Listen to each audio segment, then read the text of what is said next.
This podcast contains spoilers, so listen at your own risk or call back after you've watched the movie. You know who you call. Leave a message. Maybe they'll call you back.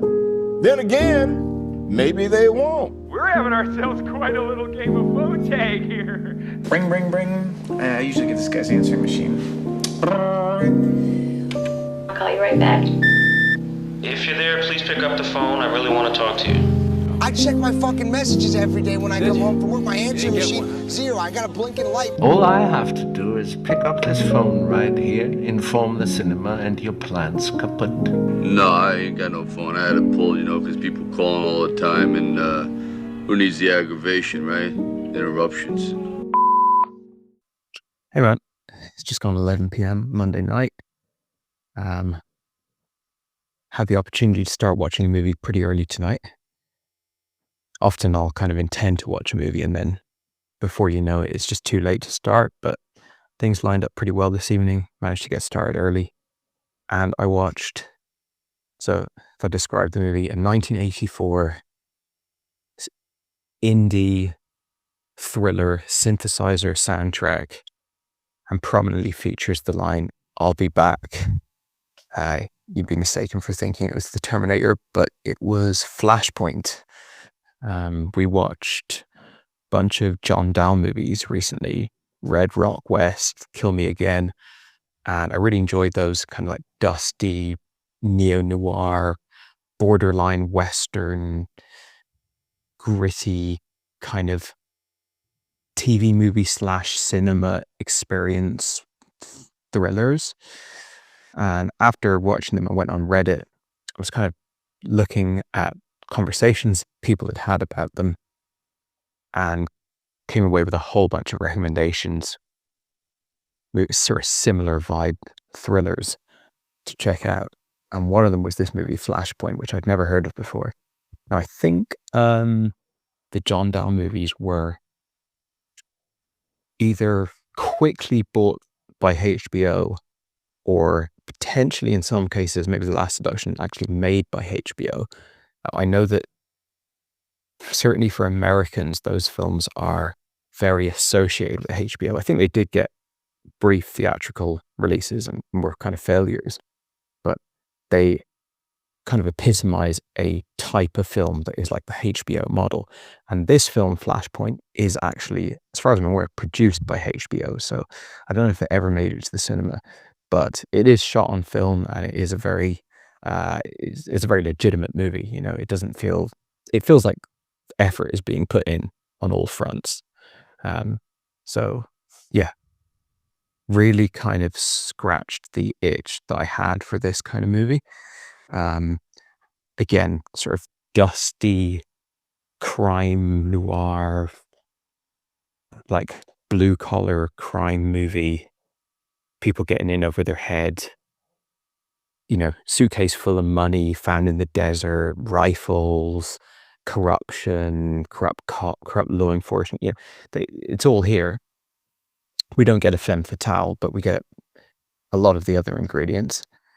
And a stacked cast of actors who, the people in this movie are those type of actors where you've been a fan of them for decades, but you've never quite memorized their name.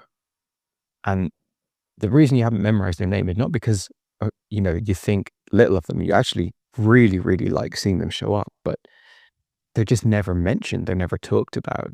No one ever says their name out loud. So unless you've been kind of deliberately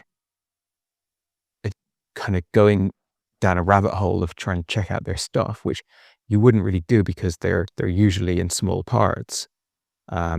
The name kind of slips away. So I was watching the opening credits there and I was like, Miguel Ferreira, who is that? I know that name, and even just seeing that name makes me go, okay, he's going to be that guy. He's going to be someone, when I see him, I'm going to be like, oh yeah, him. And then, yeah, indeed, that is the case. He's very, very memorable from RoboCop. In fact, we get two very memorable RoboCop actors in this. RoboCop, I think, came out 3 years after this film, so Paul Verhoeven must have watched this. And you get Treat Williams, you get Rip Torn, earliest I've seen him. And both of the women in this movie are also people that we've seen pop up here and there, particularly years later, much older. So it was nice to see kind of younger performances from a handful of actors. And then in the lead, you got Chris Christopherson.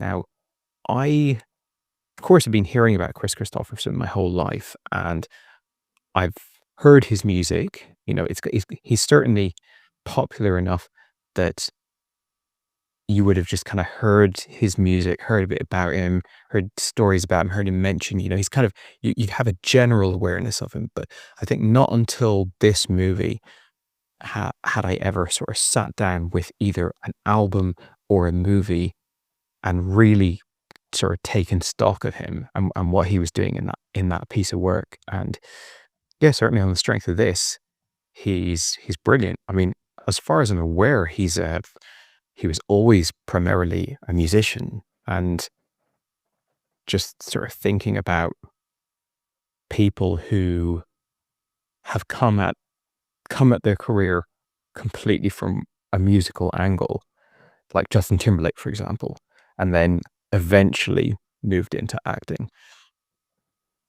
In that, of that type of person, this is, you know, one of the better performances I've seen.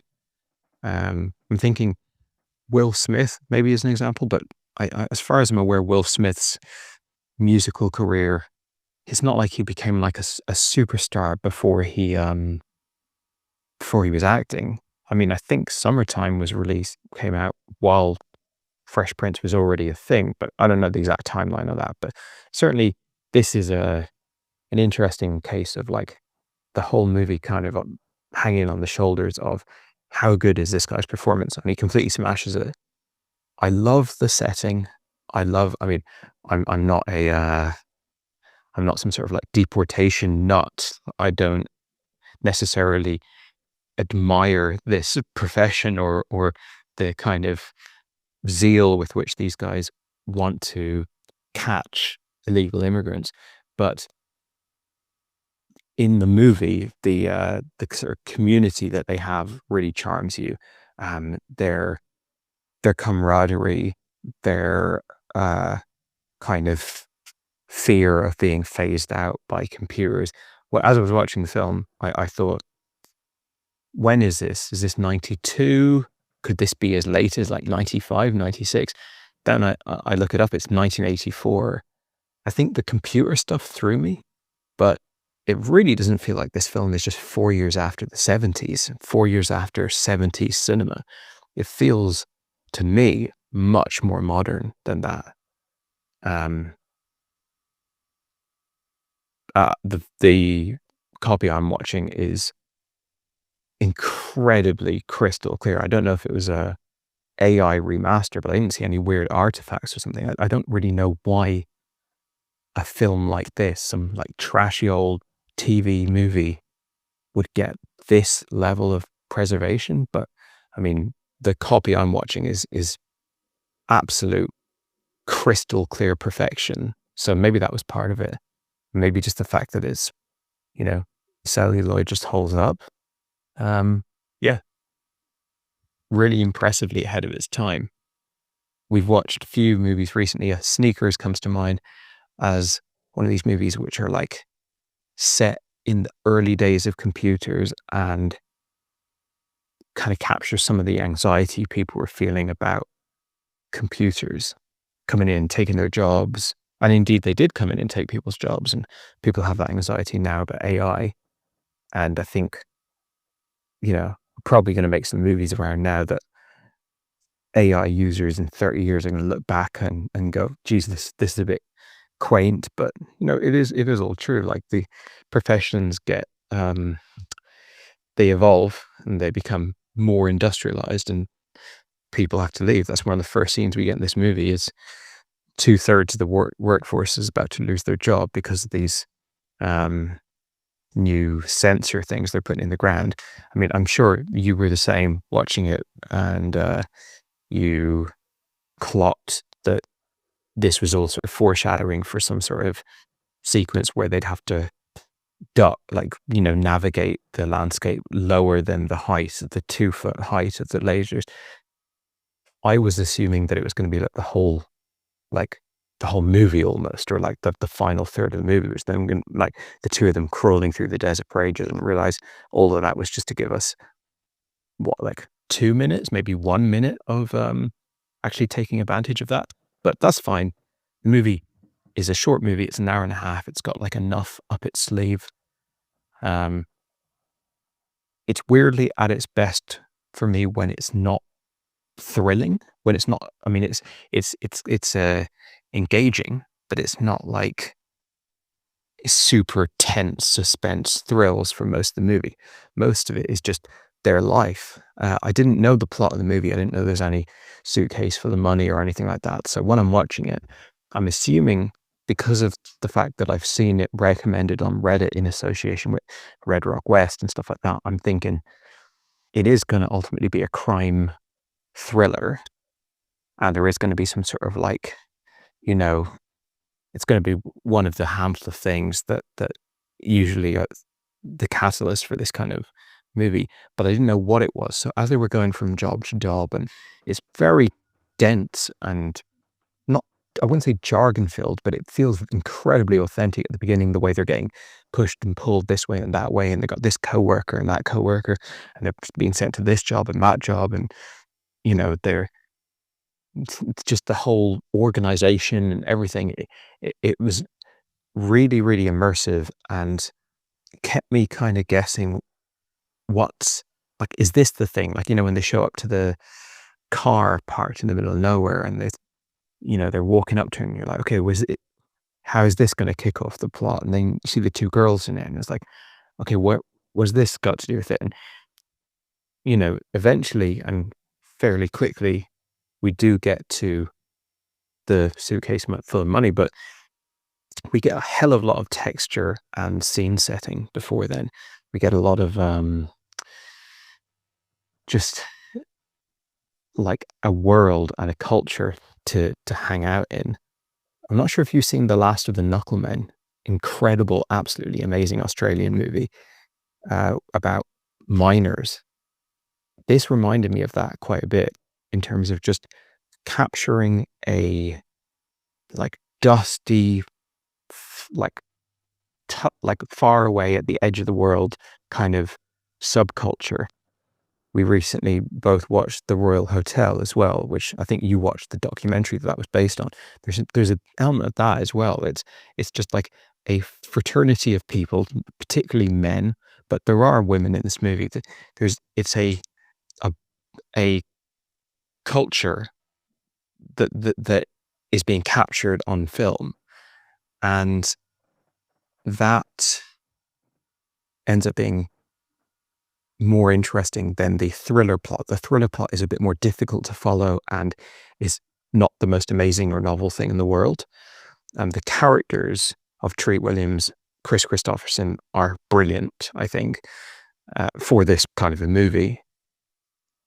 I think, I was expecting a much more one-dimensional film. Like, for example, Miguel Ferrer, I expect him to be just a complete slime ball, spanner in the works type character, and he is presented at the beginning as like, there's a bit of friction there between our guys and those other two guys, and because of all the times I've seen Miguel Ferrer in the past, he's been just an annoyance to the main character. I was expecting him to be more that, but no, even him in his tiny little way within this movie is more complex. And when they find the suitcase full of money, it's not like he just tells Treat Williams, and Treat's like immediately like, yeah, okay, cool, let's go. Where are we gonna hide it? No, Treat is like, I don't know if this is right to do. Like, we gotta. He's very conflicted about it. I think we both had a really good time with Nicolas Cage's character in Red Rock West, and how he's like the honest man, and sort of he is somewhat self-serving, but mainly he wants to do what's right, and that's kind of the code he lives by. This is a similar type of archetype here, and I think it now, having seen it repeated twice in quick succession, I can see how well it works to have a character like that in such a brutal, like aggressive and hard environment, a hard world.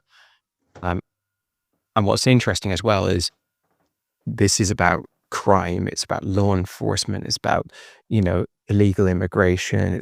There's a kind of kingpin guy who's like bringing in Mexicans, but like really at enormous risk to the Mexicans that he's quote unquote helping bring in. They're constantly dying and stuff in transit. And there's a lot of hard living there in that environment, but it seems kind of comfortable and cozy compared to when basically the devil incarnate comes along, Kurtwood Smith, who's the bad guy in RoboCop. I think people of our age probably associate him with that 70s show where he plays like a very grumpy character, but ultimately like, his heart's in the right place, and usually he's kind of softens up by the end of every episode. But on film, he's much scarier, especially in RoboCop. But here, this is one of his like darkest performances, and he comes along. He's basically just that kind of. I've seen this in a few movies. I can't really think of examples, but when you see the guy that almost no one gets to see because he is just the purest evil, darkest like core of a corrupt government, right?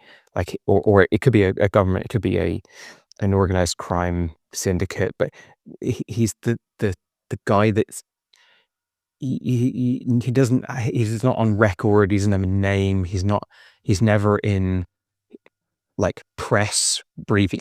He's just that guy that you take out when you need the absolute dirtiest work done by the most unscrupulous person. And I think he plays that really well. He walks the line between like sadistic and just like apathetic and whatever.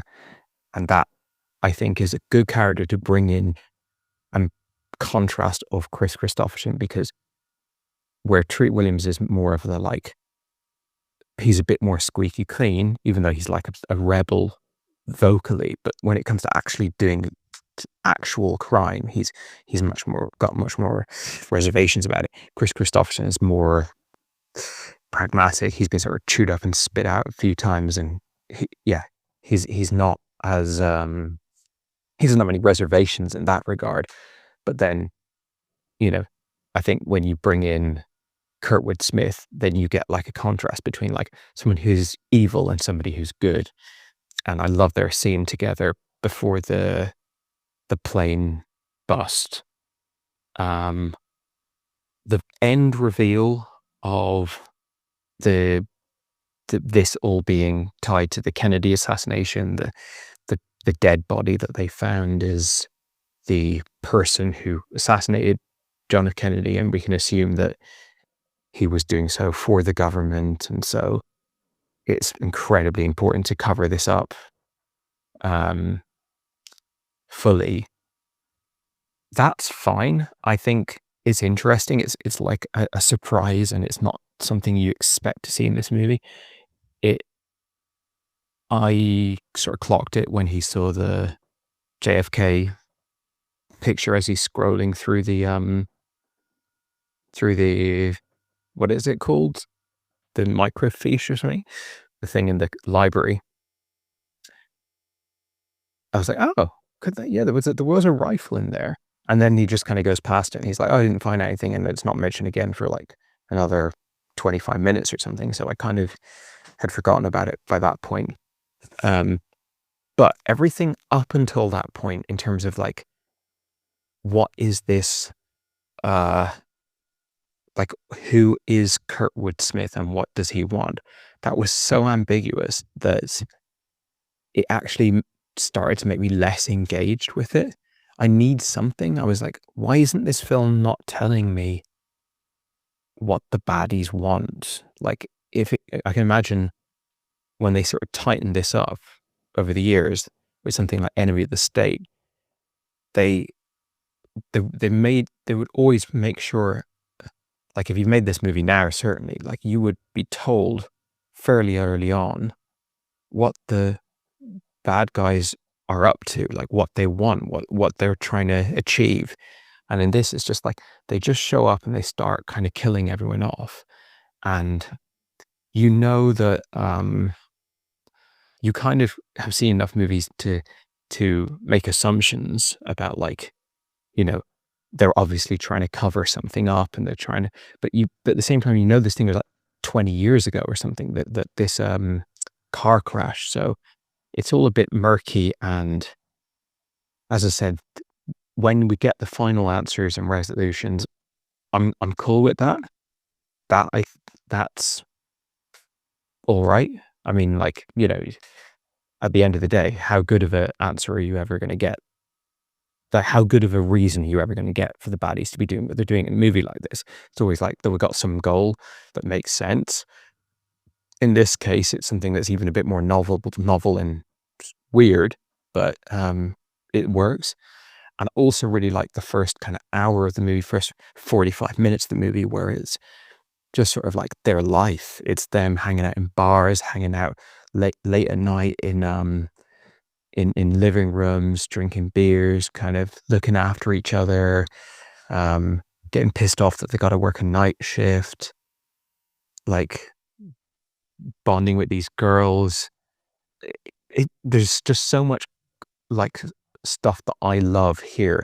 And when I watch something like Red Rock West, which doesn't have as much of a sort of hangout movie vibe, it's more like go plot, I'm still loving the dive bar, right? It's not fleshed out. We don't kind of get a little mini depiction of the world, but just in the background, the ambience of it is really potent. And this film like hangs out in that world a bit more.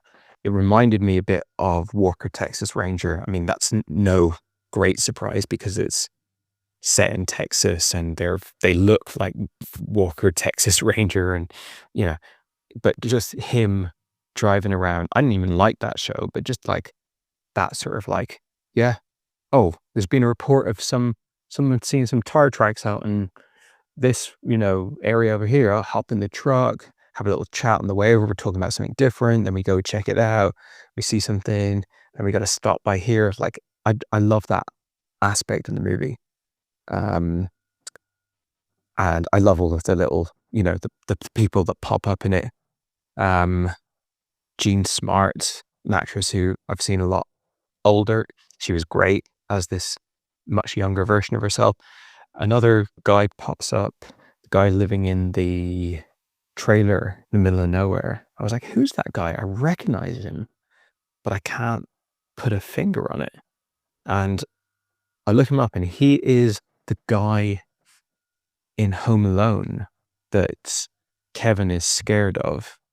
And by the end of the movie, he kind of saves the day. And he's actually not, he's the guy with the shovel, you know, the like snow shovel or whatever. So it's just like people like this, obviously Rip Torn, he shows up and he's doing this great hammy sheriff performance. I was like, who's that? And then like it's Rip Torn. Never seen him do any kind of an accent. I've never seen him do anything other than just be Rip Torn.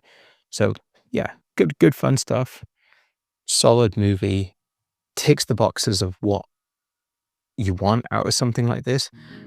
I presume most people have come to this movie both when it was released and now with like those kind of fairly low expectations. You're not expecting the greatest movie ever made. It's a TV movie. It's a kind of low-key, you know, straight to video type flick. And you and I really appreciate having a bunch of those like waiting in the wings for whenever we just want that vibe. And this really hits the spot for that kind of a film. So I'm just trying to think if there's any other couple of stray thoughts I had about it. Not really. I'm a fan of it, and I'm enjoying checking out this kind of film. So I've got a few more from that bit of Reddit researching lined up. And yeah, let me know what you think of it. Hey man, just saw Flashpoint now. A few days after you, but not enough that you'll forget about it. Yeah, I liked it. Decent movie. I had some similar thoughts as you with the credits to begin with. It's just filled with, oh, that guy, or I recognize that name but don't quite know who. Obviously, big fan of Rip Torn from the Larry Sanders Show. Treat Williams, I couldn't figure out who he was, even when I was looking at him. I thought, I've seen this guy a lot before. And he's just in a lot of different TV shows and things, isn't he? He's in that show, what is it, Everwood? And things like that, Once Upon a Time in America. And like, he just pops up everywhere. But I've just never known his name until now. And yeah, Kurtwood Smith, obviously, for us, it's going to be Red Foreman from the 70s show. But for me as well, and I've not really seen RoboCop since I was really young, so I don't remember anything about it. But for me, I always think of Kurtwood Smith as the guy from Dead Poets Society, that really uncaring, unloving dad. It's almost if you take the ability of Red Foreman, is it Red? Yeah, Red Foreman, to be soft, and then just played him as the ultimate horrible version of himself. Then you get Kurtwood Smith in that performance. And like you, I had heard the name Chris Christopherson, but I think, doesn't he have a big role in Heaven's Gate, actually, now that I think about it? And I had seen him in this movie that was trying to rack my brains. I've seen it years ago and forgot to log it on Letterboxd or any kind of memory. But he's in this movie called Lone Star, which has a hell of a lot of people from Cinematrix that we play. And any time I've thought of a Chris Cooper, I've thought of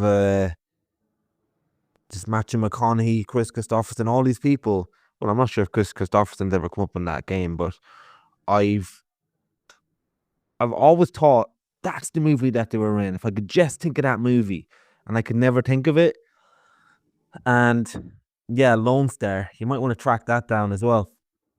Funny enough, the Flashpoint is written by Dennis Chirac, who also wrote Pale Rider, and there is a very Western type feel to this, isn't there? Sorry, just having a glass of water there, gasping. There is this kind of Western feel to this, and that's what I kind of liked about this.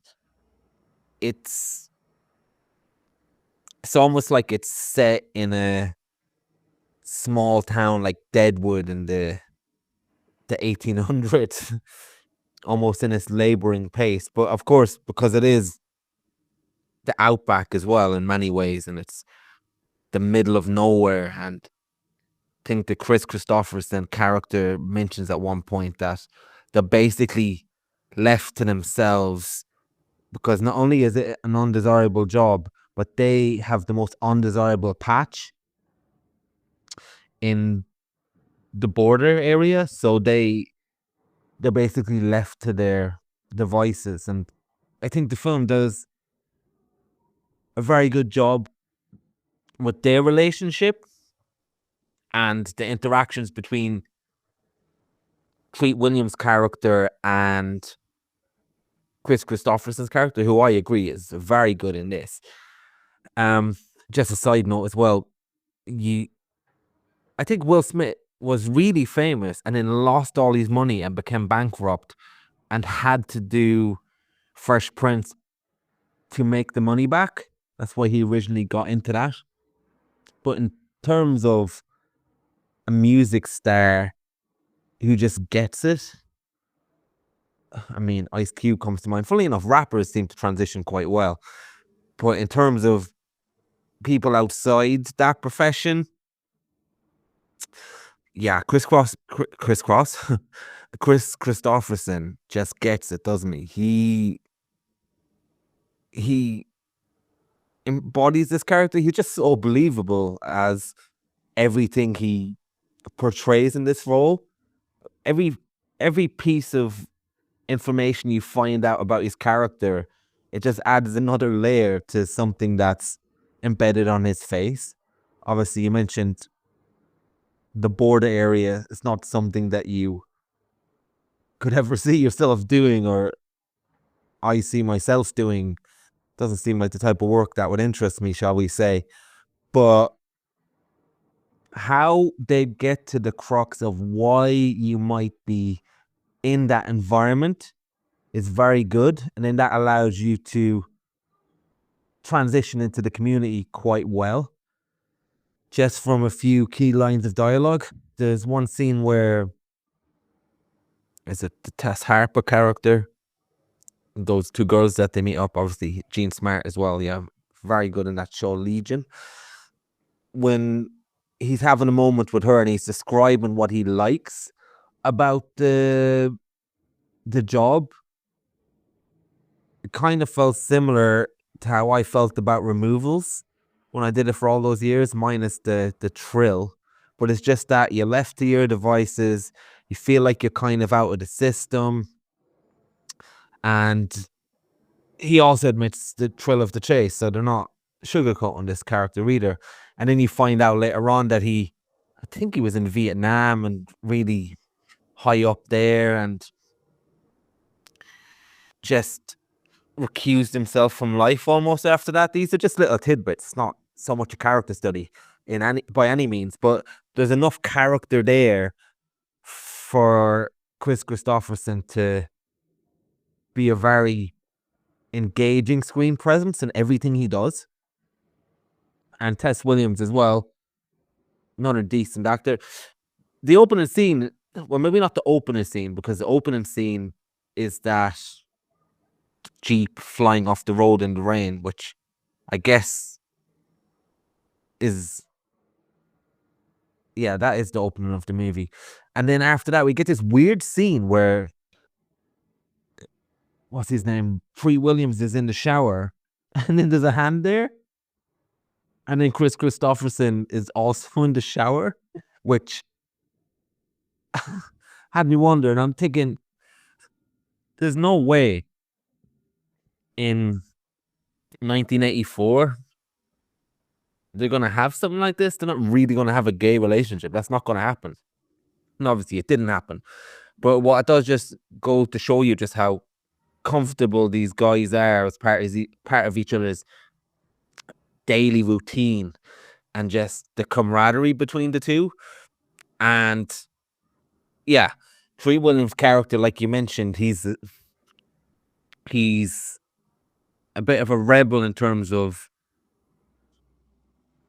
maybe his job when he's mounting. He's probably a bit of a working class hero, but early on in the movie, you're almost misinterpreting what he's going to be, because obviously he's completely out of it in the shower scene in the morning. You're thinking, oh, this guy's going to be trouble.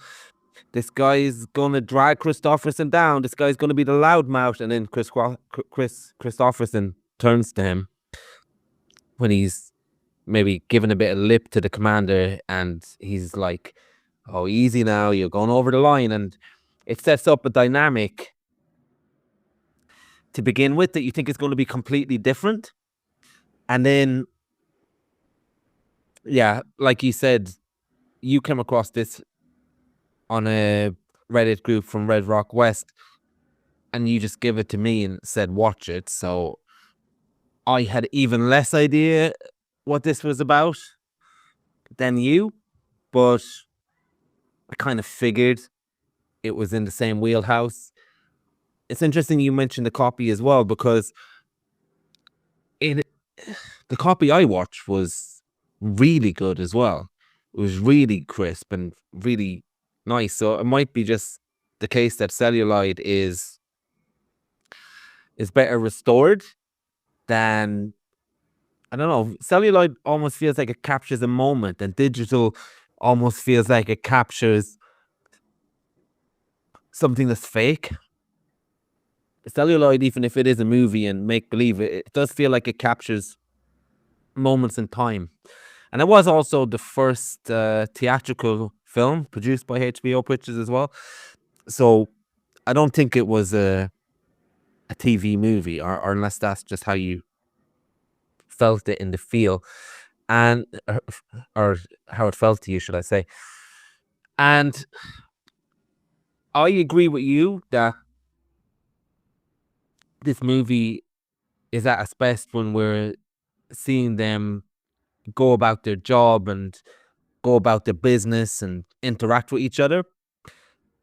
I feel like there's a few different subplots going on that you expect them to become the main plot. And although the money plot of finding 800,000 is the main plot that you expect to take over, there is multiple strands, almost like a TV show. And do you know what this reminded me of as well? It reminded me of No Country for Old Men. It's almost like if somebody commissioned a TV show of No Country for Old Men, they would start with this type of thing, similar to how the Fargo TV show takes strands of the Fargo movie and makes it much more of a world that we're living in over a longer period of time. This movie managed to do this in 90 minutes, which is impressive. And obviously the setup of somebody taking the money that isn't theirs is very No Country for Old Men, and the morality of doing it, I guess that's a little bit between the Kelly MacDonald character and the Josh Brolin character, from what I remember.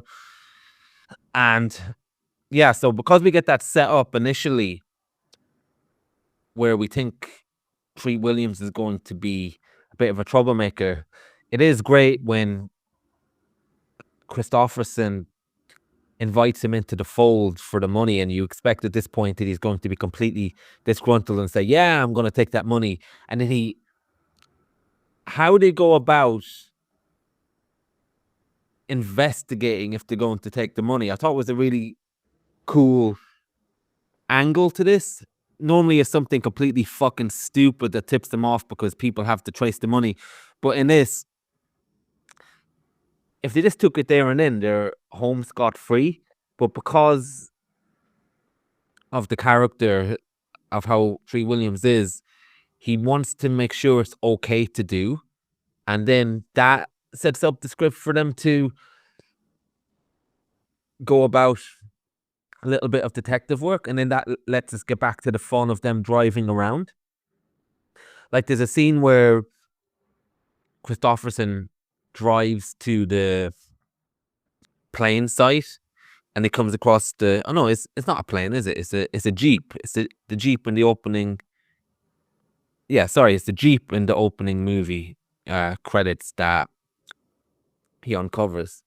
When he goes to uncover that, there's just a shot of him driving around in these Jeeps, flying up over ramps, just great shot blocking, just great use of the landscape, great use of angles, just different camera work. And it's almost like a cowboy going around in his horse. But of course, these guys are going around in their Jeeps. And there's a bit of a soundtrack music to it as well. And it's just so fun to go on a journey with him like that. And it's not really anything special, but we got a scene like that in The Pledge as well, where it's just, as we come up with the term that we said often now, it's just good, honest filmmaking. And goes a long way, doesn't it? And yeah, so I, like you, clocked that it was going to be JFK when he was in that library going over old stories. I thought that scene was great as well. The music making it seem really tense, and we got different scenarios of what it is. Oh, is it an FBI money? Is it some safe crackers? Is it all these different things? And then you get a little bit of the gun from JFK, and I'm thinking, yeah, this is definitely going to be JFK. I really like things like that because I think if you manage to create something small like this is over a certain area and manage to create a scenario where it leads to something global, but we're only getting a small bit of the picture of it within our story. I really like things like that, so I didn't mind that at all. And yeah, like I said, there's lots I like about this movie. It's almost it's almost like a thriller that doesn't fully thrill, and a character study of these people in an environment that doesn't fully give us all that either. So it's a weird experience because you're just trained for certain things to happen in certain ways. And yeah, the film's at its best when it's not going to those things, but because you're so trained to look for them, you almost fully can't relax when you're just out and about with these guys and the breathing space the movie tries to give you. So there's that weird dynamic as well. When Kurt Smith does show up, do you know what? I hadn't fully noticed that their motivation and why the fuck they're doing this wasn't explained until you brought it to my attention, because I filled in the blanks so much in my head based on the literature that we learned from other movies that I didn't even realize that we weren't given that. I just presumed, oh yeah, he shows up, need to stop conspiracy. The money that would be could trace back to the fact that they paid off the Kennedy assassination. They don't want to find that body because it will lead to that, and that's why they're there. And they want to kill anybody who's come across it and has any proof, and that's why we're here. And then, yeah, I realized that the movie didn't tell us anything. Now, what else was I going to say? Yeah, the other reason was when they first showed up, I thought the fact that we didn't know why they were there kind of added to the whole, not that the movie lends into this very much, but added to the whole paranoia of, oh, are they here for the money? Are they here because of the drug side plot? Are they here because of that businessman who's exporting all the people? So there's a few different strands that are here. So to begin with, I didn't even mind the motivation not being clarified anyway, because I thought, oh, maybe we're not meant to know. Maybe the characters are just meant to be put in that position where they're thinking, are they here for us? And I like that scene where we get Kurtwood Smith and Christopherson sitting down, almost psychoanalyzing each other, where, oh, well, you're doing this because you've done that and you're a burnout man. And then the other guy is saying, no, I'm not a burnout. I'm sick of the politics. It's the politics I couldn't handle and the stress. It's good that we get that scene because we don't really get any other tangible thing between the two characters in terms of conflict. It's just, we like this guy and this guy's a dickhead that's got bad aura. So it is nice that we got that scene of their psychological makeup to add a little bit more to it as well. And I caught that scene where they're trying to do the drug bust and Christopherson comes up with the plan of, which they never actually do, where they're saying, oh, you can follow the van to the drug bust and then we can seize the sees the plane, but it seems like they were just running for the plane anyway. So surely the van would have seen them, and then Kurtwood Smith fires the gun, which tips off the whole thing. But I feel like the van would have been tipped off anyway. But anyway, that's a great scene because the shit hits the fan, and then we get a great practical effects of a car smashing into a van, and then we get, which is obviously a stuntman jumping into the plane, and the plane, they're almost jockeying for command over the plane, and we just get this great shot of the plane exploding, and we think Treat Williams' characters died, and that just looks so good because of it was shot like an actual stunt. And then the full stop of that scene is Treat Williams managed to jump into the water off shot, and he just shows up all happy and points to the plane beside him, which is really good. And the other thing that reminds me of No Country for Old Men is that the Treat Williams character gets killed off screen. I thought that was a great scene. Like, there's a lot of things I liked about this movie, but for the most part, I was thinking, yeah, this is decent. This is all right. But there is individual things that elevated it moment to moment to me. And one of those things is where Christopherson gets the call in that, oh, Treat Williams has brought down the gangster guy, so he won't be meeting you at the rendezvous point. And Christopherson's thinking, no, he wouldn't do that.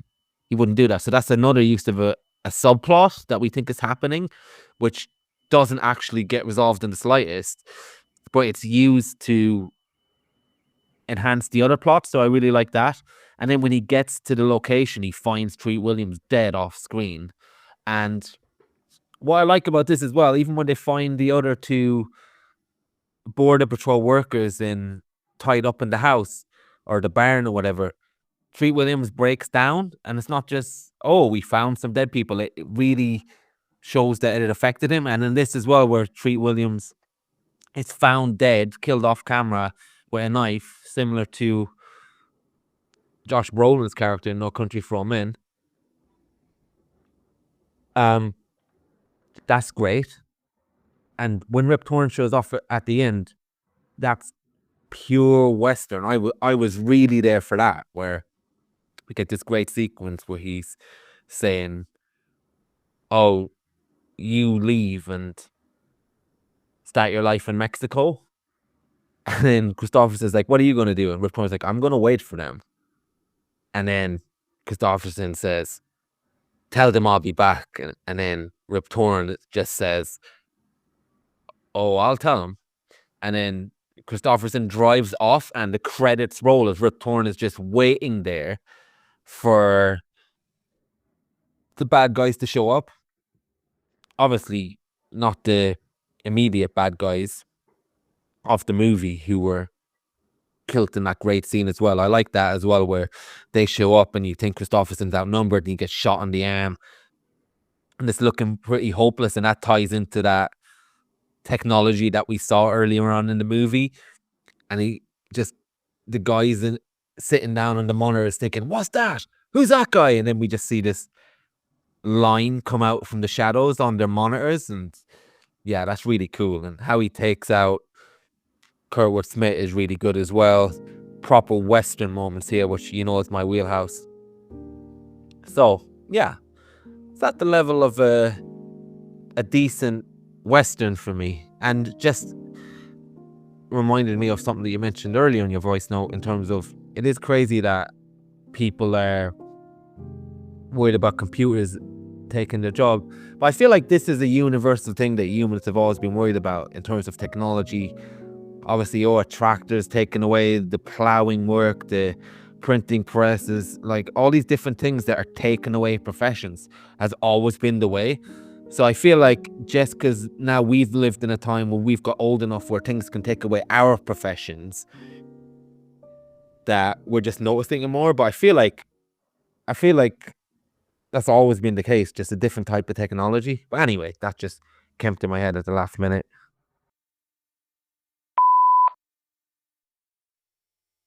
Hey, Matt.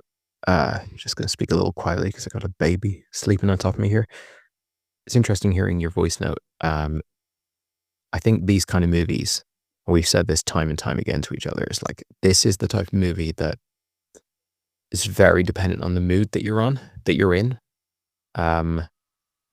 It's not like watching, I don't know, a Kubrick movie or something where you watch it and you're like, you might not be in the right mood to enjoy it, but you're like, I can tell this is a masterpiece. I can tell that I just didn't do it justice. With these more sort of genre films that are a bit different, a bit shaggy, a bit potentially off kilter, although I don't know if I'd quite use that word here, but you can really click into the right groove with them and just really have an absolutely fantastic time. They can be just like, this is just right. I think we said this about A Single White Female and a few others we've watched recently. We've both used the analogy of like different like food and drink where, yeah, it might be a food or drink item you've had a 1,000 times, but sometimes you've had it and it's just really hit the spot. And I think these kind of, I don't want to say B movies, but these sort of genre films, they definitely can be described in that way. It sounds like this film worked for me more than it worked for you, but you did like it. And it's interesting hearing you kind of deliver that voice note and keep on going back and forth between this like overall feeling of, I liked it, I thought it was decent, but I wasn't blown away. And then like coming back to like good thing after good thing after good thing, because this film is absolutely stacked with sort of areas that you could complement it. But at the same time, obviously, it's not like one of the greatest films of all time. I mean, it may not even be one of the greatest films of 1984, but it's got a lot going for it, I think. I'll just kind of go over a few of the things that have come to my head over the past couple of days of like thinking about it, and then some of the points that you raised there. I didn't mention before how good the dialogue is in this movie. There's certain genre films that are kind of like, they're real tropey, like low rent crime flicks or horror films or something real like grindhousey, but they just happen to have great writing. S. Craig Zoller, more recent director who's done this. Obviously Tarantino, I'd say he's probably the most famous, but there's been a few directors over the years that they just deliver delicious dialogue in a film that's like very unpretentious. And this is an example. I mean, it's just, I can't actually remember many of the like great zinger lines, but there's just a lot of like brilliant lines of dialogue peppered throughout this film. And that was a real pleasure to just like be hit every couple of minutes with just an absolutely fantastically written line. You mentioned the name of the writer. You said that he wrote Pale Rider. I've never seen Pale Rider, but I did read on Wikipedia that he wrote Turner and Hooch. And when he wrote it, it was the first time that studio, I can't remember what studio it was, but maybe Columbia, the first time that they had paid £1 million for a screenplay. So $1 million, of course, it would be. He was like a massive blockbuster writer of his day. The director doesn't seem to have done much noteworthy, but the writer is someone who climbed to the very top of Hollywood. And this film has a bit of a Shane Black energy. Shane Black is definitely the writer of this era that I think of most when I think of like A-list screenwriters, and this has got that kind of like buddy cop vibe to it. Another thing that I didn't mention last time around, but I really liked it, is the sort of rough and tumble nature of it. You mentioned the stunt with the helicopter, or not helicopters, plane with Treat, or one would assume a stuntman hanging out the window. There's great stunts throughout this movie. Like, there's not many of them, but there's great ones. But then beyond the stunts, there's so many shots, so many brilliant shots where you can see the actors' faces. This is pre, like, CGI the actor's head onto a stuntman. This is like clearly Chris Christopherson and Treat Williams doing things that I don't think you'd see an actor doing nowadays with insurance companies and stuff.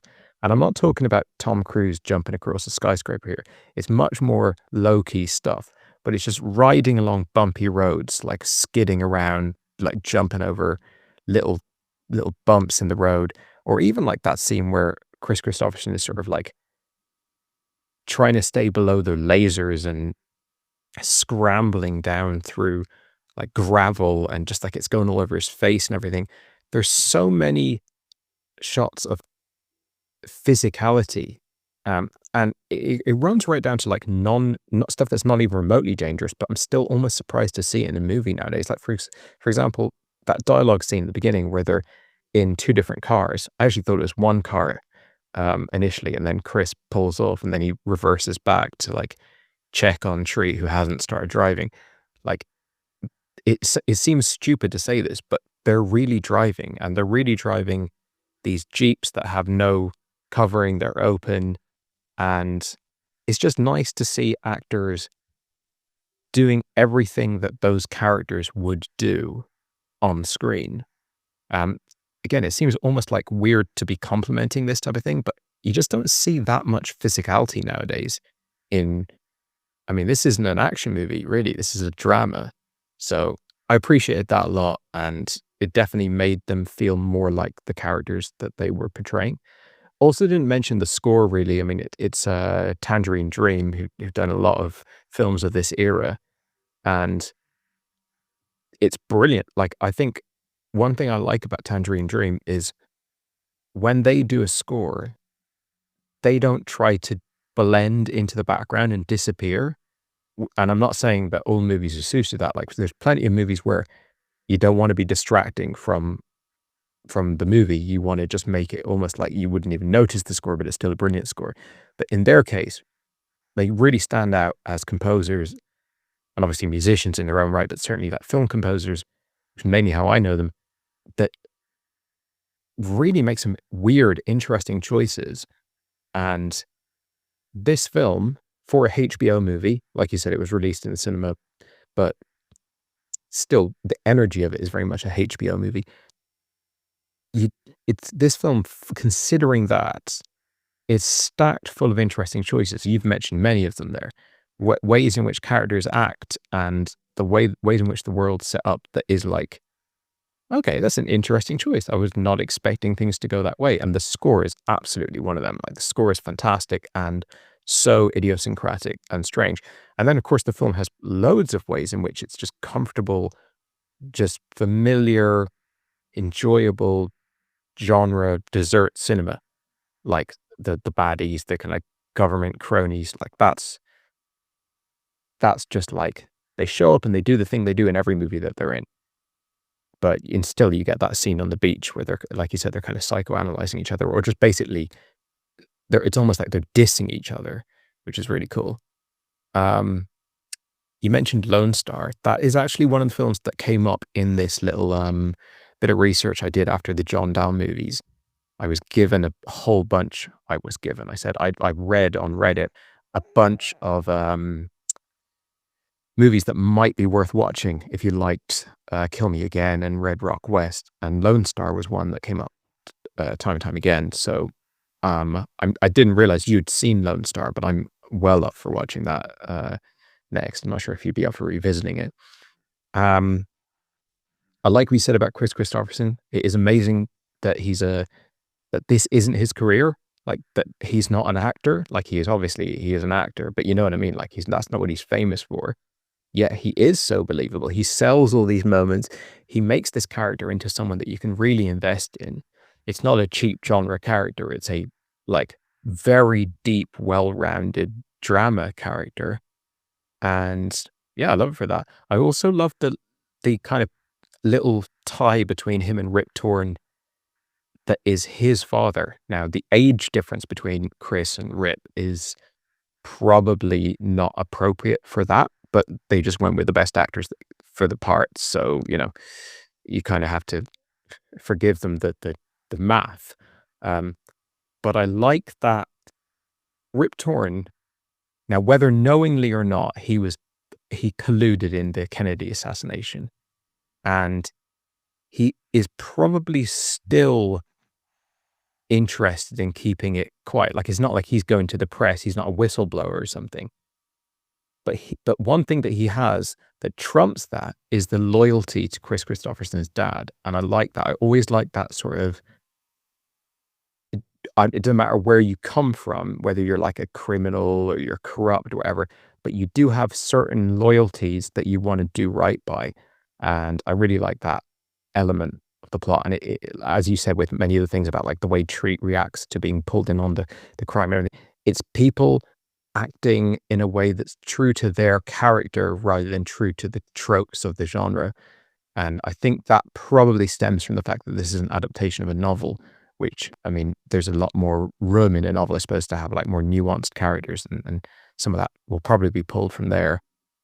And I also like what you said about that thing of, you think you're watching a very local, small scale kind of thing, but then it's discovered that there's this other element in it that kind of zooms it out and attaches the story to something much bigger and more global. In this case, the Kennedy assassination. Yeah, agreed. That's always a really nice touch. It could be that. It could be like something supernatural. Whatever it is, it's nice when you're watching a film and the film goes beyond the bounds or the limits that you've assumed in your head of what could be in this film. In this case, it's like a subplot or a piece of information or a invested party or whatever. But it could be anything. But it's just, I think we've commented on this a lot. I find that this happens in horror sometimes, where you go, oh, I thought I was just watching a slasher, but actually there's this other element to it. I thought I was watching a simple home invasion movie, but actually it's a whole nother thing. Cabin in the Woods, Barbarian, there's a whole bunch of, I'll tell you what, Chaku Shinari, Japanese movie, is a fantastic one for that. Like every 20 minutes or so, you're like, oh, this film is doing things I didn't think this film was going to do. Also, Martyr is another great one for that. But outside of horror, of course, it happens as well. So yeah, I like that. And in this case, it doesn't overpower the film. It's kept as a sort of end, I don't want to say twist, but end Easter egg sort of thing.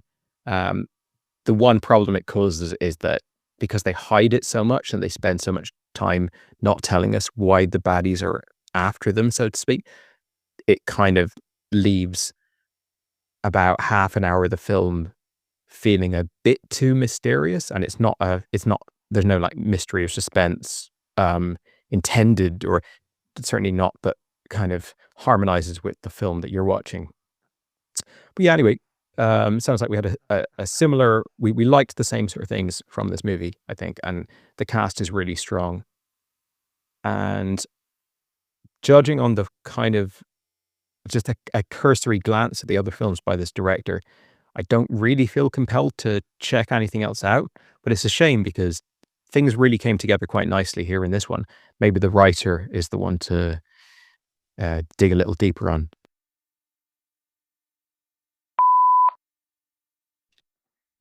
Yeah, I think the reason why what you heard there in my voice note was going back and forth, because I think sometimes it's important to clarify your position as well, because there is lots of great things about this movie, and there is lots of things to talk about, and there's things scene from scene that are very good, and I like the movie.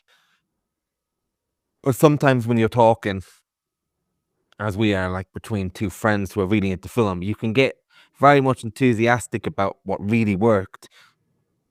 And it's important to orientate the experience of actually watching it and what it was as well, rather than the discussion. So I think that's why I kept on coming back to that, because I needed to include my experience watching it as well as an overall, as well as all the many things that worked and the many things I enjoyed about it, in order for you to, fully understand exactly what my overall experience was.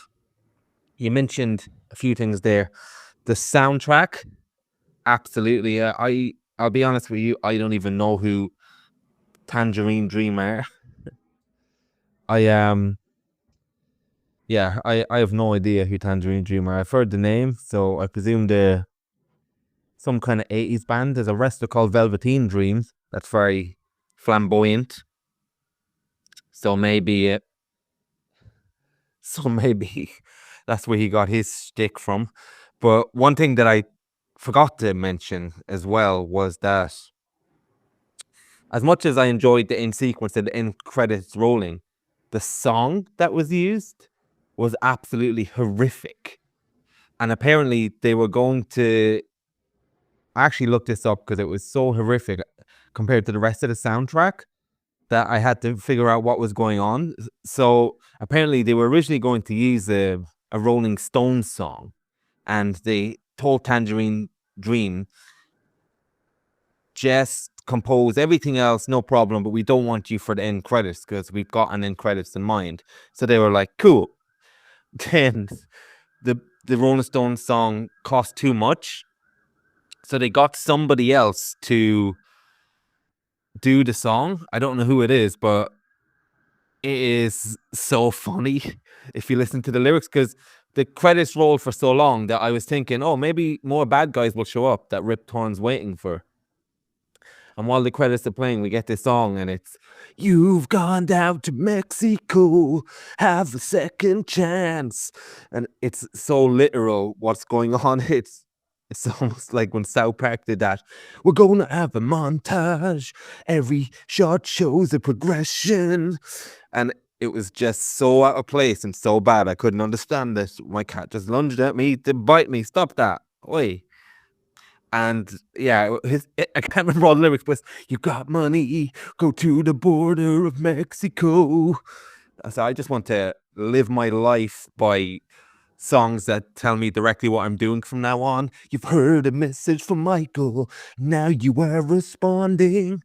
But yeah, anyway, yeah, rough and tumble is a brilliant word to describe this in a way. And I like what you said as well about just seeing actors do job specific things of the characters is great. And you reminded me of something. I mentioned it before, but now that you've put the rough and tumble, or whatever you said, in mind, do you know what? You can shoot a landscape, you can show all the different terrain, you can really set the scene through conversation and just overhead shots and everything. But in this, just seeing Chris Christopherson drive over ramps in the car, hit and smash off the ground of this terrain. He goes over mini ramps almost. It's terrain. It keeps on smashing down, just smashing down all the time. And you almost feel like you're going to get a concussion watching it. And that's just something you can only do by going out there, physically shooting, showing an actor in the shot, and just having them smash off the landscape. And that does more to establish the environment that these guys are in more than anything, which is brilliant. And yeah, the dialogue, you're right, it is very buddy cop like, and it is very Shane Black-esque in a way at times, but much more as if delivered by Clint Eastwood. There's a few lines when they're talking about should they take the money or not, and come across the huge cash, and someone says, I can't remember which one of them said, but I think it's Chris Christopherson says, that stuff's got to be stolen. Then another time he says something like, when Treat Williams' character is thinking about not taking the money, Chris Christopherson says something like, "You're the only man who I know that will screw up his own wet dream." And just in that surly kind of tone that Chris Christopherson has, it's quite good. There's a lot of very good dialogue from scene to scene in this that really snaps up the genre. Whilst we were saying, yeah, didn't realize he did Turner and Hooch, but yeah, Pale Rider is a decent movie. Haven't seen it in a long time, but love Clint. The other thing is that the novel that this comes from, the novelist wrote another novel that was adapted into a movie, and I might be wrong with the name, but I think it's called 2 Minute Warning, and it's got Charleston Heston, and I think I can't remember what it's about, but it seems like an interesting hook, and I don't know if his novels are part of the thing that make. I don't know if the dialogue and that type of thing is in the novel or that just came from the screenwriter. It's hard to know with adaptions what goes where. But yeah, so with Lone Star as well, it's difficult for me to say if I'll rewatch it because I do remember enough about it that I know where certain things will go. And yeah, I'm not sure, but I would definitely say for you to watch it. And I think you'll probably continue to get your kind of fix that you're on at the moment. So without remembering too much about it, I would say add that, but I'm certainly up for continuing this as well. But I think I was surprised to see this movie got such low ratings all over the board. It's looking pretty depressing on the IMDb ratings. It's like 39 from Metacritic and all these. Not that ratings matter, but I'm just surprised because there's nothing in this that would suggest that it's a stinker at all. Sure, you have to be in the mood to get the most out of it, and in many ways, if you're not vibing with it, it might be slow and forgettable. But I don't know. I think it's pretty good still, based on any level, whether you're out for your fix or not. Yeah, I think of that kind of bundle of movies that I assembled from looking through Reddit, it was one of the more lower rated. And yeah, I'm also not really sure why that is. I mean, it could be the association with HBO, potentially that. I don't know. It's hard to put my finger on it. I went on Letterboxd today, and now I will say that Letterboxd reviews are pretty much the low point of all film culture. Really, that's where you go to get the least possible insight, I think, into a film. But there is people out there who hate the ending, I can't really understand that. I can understand being sort of nonplussed by it and just being like, oh, whatever, movie's over, and not being like blown away and thinking it's an amazing ending. But hating the ending seems a bit weird. I mean, like if for me, if there's a hateable part, it's sort of the half hour or so leading up to the ending where it's a bit just sort of like, what the fuck is going on? But once you actually get the answer, maybe people just find that like the movie's trying to be too clever or something. I don't know. But yeah, I don't know. For me, there's just a lot good in it. By the way, Tangerine Dream, they did Risky Business. They did Sorcerer, which we watched maybe 5 years ago. I remember that's a film that I really loved and you were not crazy about. But I think we both have in the last year watched Thief by Michael Mann, which is another film they did. And basically just this soundtrack, that kind of like cool 80s synth music, a bit arty, a bit weird, is their thing as far as I'm aware in terms of my exposure to it anyway. And yeah, I don't think I watched much of the end credits. Fair play to you for sticking through it. I certainly wasn't paying attention to the point where I realized that it was so literally detailing the plot of the movie or the whatever, the aftermath of the movie. To me, it was just like quite obviously a song that was unlike the soundtrack, but that was obviously very common back in the 80s. I wonder if they thought they were going to actually get the Rolling Stones to write a song for the movie, or if it was that they were just going to license a hit Rolling Stones song. because that would have been quite an ambitious get for this movie. But yeah, I guess not much else to say about it. I will definitely check out Lone Star, I think. And yeah, I like, it's nice when you kind of watch a movie, 1, 2 movies, and then you know, it kind of uncorks a little sort of, not a subgenre, but you know, kind of a collection of movies that naturally fall together, and you've got something to kind of tide you over for a while before that well runs dry, either because your interest in it kind of gets exhausted, or you know, you run out of good movies. But yeah, definitely still happy to keep checking out more of this type of film.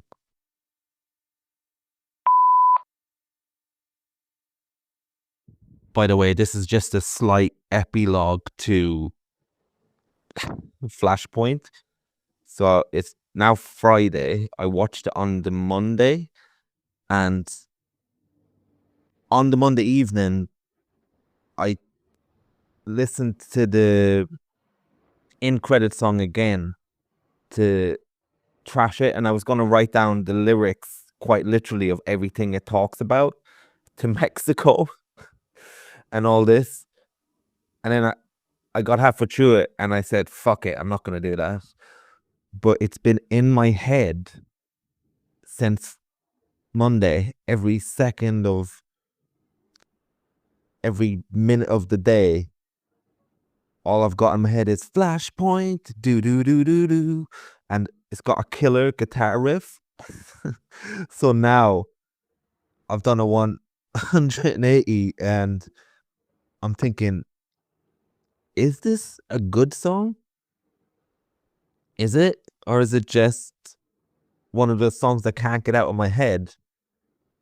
I'll tell you one thing, that hook and that guitar riff has been living inside me rent free. So yeah, that's the conclusion to that thread.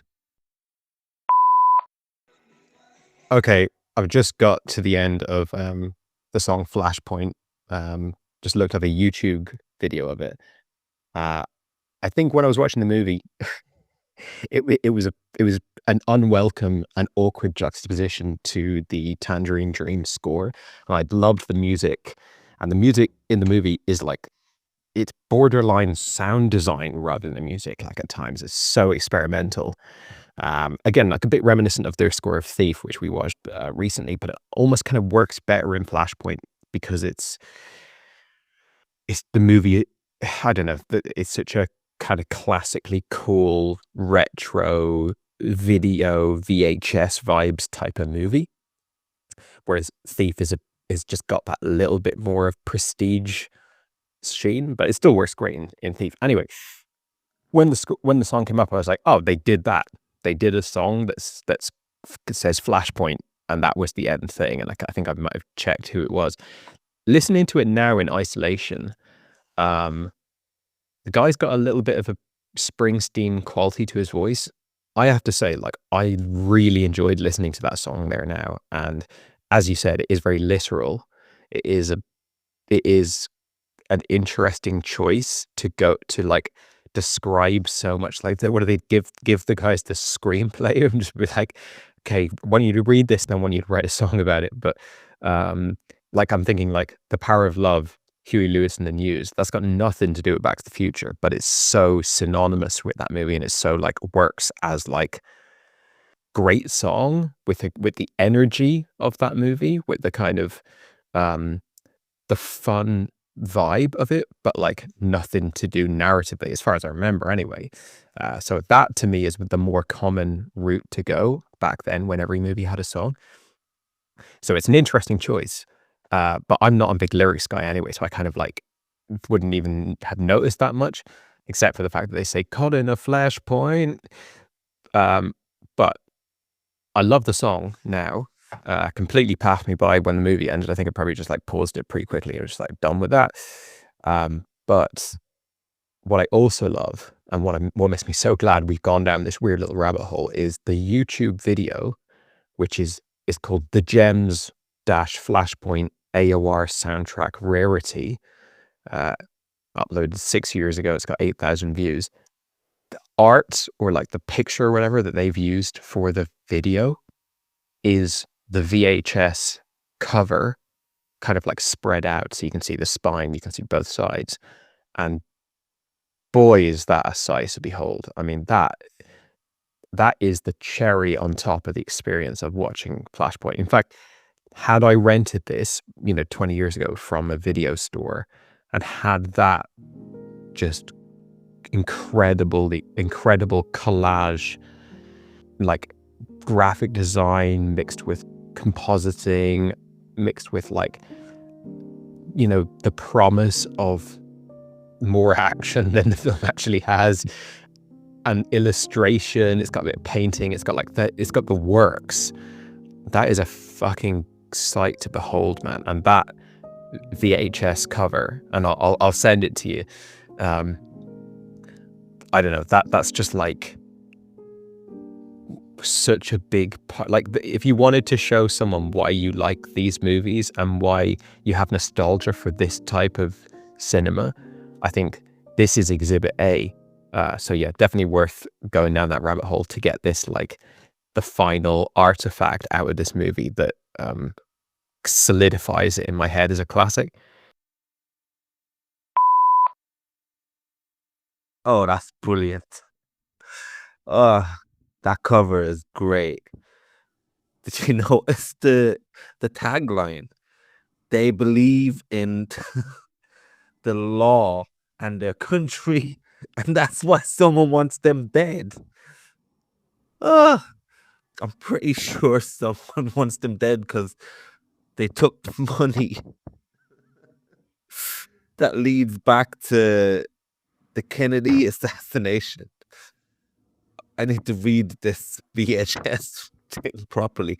You know what? When I edit this episode or whatever, put it on YouTube, that's the cover. That is the cover I'm going with. Just no explanation. And you know what the weird thing is as well of that cover?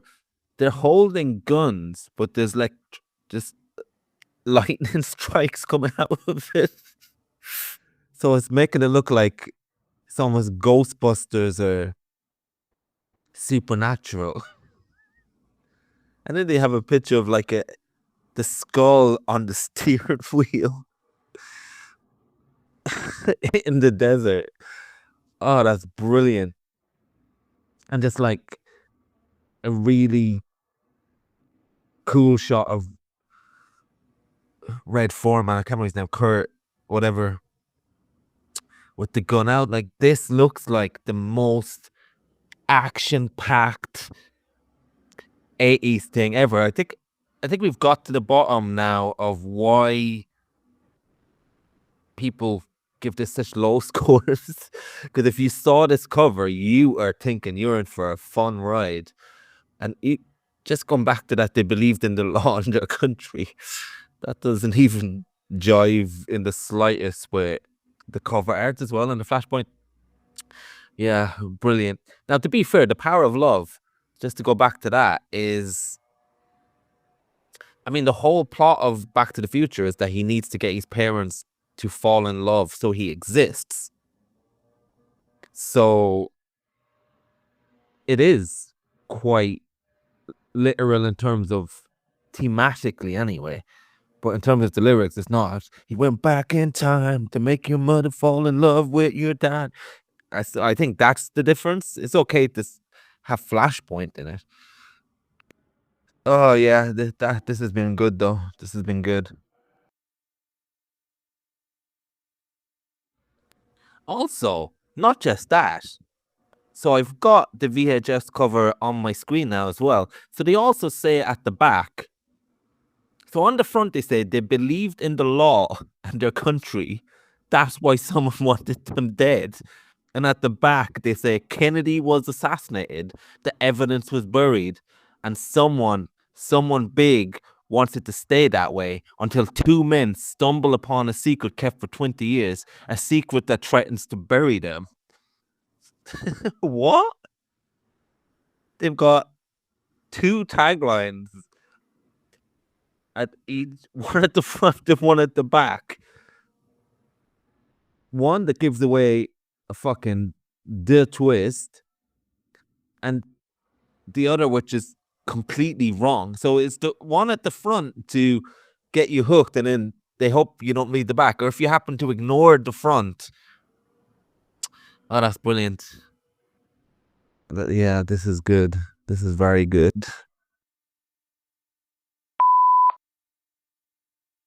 I mean, I didn't read that small print, but that's fucking insane that they gave away the very ending of the movie in that. Like, it's not a movie that hinges upon the suspense about why the people are after them or not. So it's like, you're certainly not spoiling the movie, but you are spoiling that reveal and that kind of interesting ending. It's a bizarre decision because I guess the thing back then, the people making the video cover, who would have absolutely nothing whatsoever to do with the filmmakers, and then still to this day don't. But back then, especially for like a low rent kind of trashy movie like this, I know it was released in the cinema and everything, but like, you know, it isn't. This is not The Godfather. Like, their job was like, get as many people as possible to watch this movie. It doesn't fucking matter if we're lying about what's in the movie. It doesn't matter. Like, there's no online like review scores or like online like message boards or anything like that. It's just like, if we can hoodwink someone into picking this up and buying it or renting it, job fucking done. Like, this one is a lot less shameless than some ones where it's like the people, the stuff you're seeing on the front cover, like, it's literally not remotely in the movie whatsoever. At least this is just like kind of out of context, suggesting a different type of movie than you're gonna get. But yeah, I suppose they believe in their law in the country is like, they're just good, honest, decent border patrol people, but the government is like actually corrupt and is coming after them. Now, it doesn't make any sense literally. It's like, that's not why they want them dead. They want them dead because they've discovered, well, they haven't even discovered it. They didn't even know. Like, at the end of the movie, he's like, "Who were you?" when he's holding up the rifle, which is the one stupid bit that they make Chris Christopherson do in the whole movie. But yeah, the tagline is stupid. I mean, it's not even that good of a tagline, even as a lie. Like, I don't care that it's not that it doesn't make any sense when you've watched the movie. It doesn't even roll off the tongue. Like, surely you can come up with a better thing than that. But yeah, still, as stupid and spoilery this VHS cover is, I still got to kind of admire it as a work of art, because that was the game back then. And yeah, you're right. I didn't think about the power of love. Yeah, of course it is actually, like, that's literally what saves the day, is the power of love. But at the same time, especially seeing as there's a few songs called The Power of Love, like Frankie Goes to Hollywood and stuff, I think I wouldn't be surprised if the producers stumbled upon that song, like that was a song coming out, and they were like, it's called The Power of Love. I mean, you don't need money. You don't need a, ticket to ride this train. Like, that's got nothing to do. It's, as you said, it's not like, I'm going back in time to make the power of love save the day. Like, it's just called The Power of Love, which is like, there must be 1,000 songs that either are called The Power of Love or are called like Love is, some sort of like similar sentiment about like praising love. So it does fit with the plot, but I think it's like, I guess you're not going to get one that like literally doesn't in any way tie to the movie. But another thing I'm thinking about is like, I've got the Need for Speed. What's that fucking song called? The Top Gun one. It's like, yeah, okay, like, planes go fast. It's adrenaline junkie type movie, but we're not going like, he was a young man trying to do his class.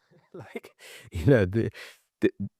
that's about the limits of where you usually go. But as I said, I'm not a lyrics guy, evidently, because I'm like not connecting the dots in The Power of Love. So for me, I only actually noticed that the song is definitely written for the movie because of the Flashpoint thing. I wasn't really paying attention, but now when I go into it, it's kind of funny. Do you know what would actually be great fun? Would be find examples like Flashpoint. It could be like some trashy movie that needs to be like a famous movie that people know, where the song literally describes the narrative, and then listen to that song over and over again, like really go deep on analyzing it, trying to imagine ways in which the movie could be playing out, and then watch the movie going into it with this, like, it's almost like you've read the book and you're going, all right, let's see how they adapt this thing. and just kind of like the viewing experience of a movie where like, but they said he was a loose cannon in the song. We've done it the other way around though. Oh yeah, I'm totally up for that project. We just spent the next month scrutinizing the song so much that we know it more than Batman's origin story. We can just, so what's verse 2, line 1, Mike? And you can just recite it. And it's like, oh, I like what they've done here. I like the way that they said it was a mystery in verse 2, but it was actually a conspiracy. Just like, yeah, we got to do that. There's got to be, if any movie is going to have it, it's going to be a movie from the 80s as well. So we owe it to this conversation to do that. I'm not even kidding. Your mailbox is full. Please delete new or stored messages which you no longer need so that new messages may be received.